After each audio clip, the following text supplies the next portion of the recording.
Ito yung driver na pasaway. Yung motorcycle lane talagang inagaw niya para hindi makadaan ng mga motor. Imbes na nasa dulong kanan ng mga motor, siya po'y nakaharang. At ito rin ang nag-cut sa amin kanina para kami hindi naman mauna sa kanya.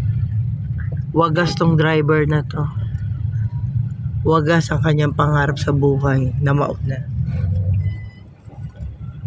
Yun, bingo. So, itong driver na to ng sasakyang puti na ito ay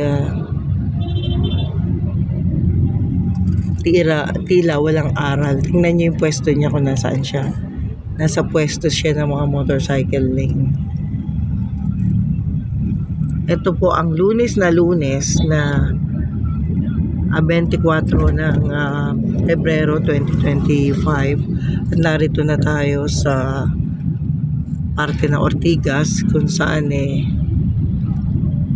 nakakalungkot ang mga driver na hindi nakakaintindi. Maraming salamat po.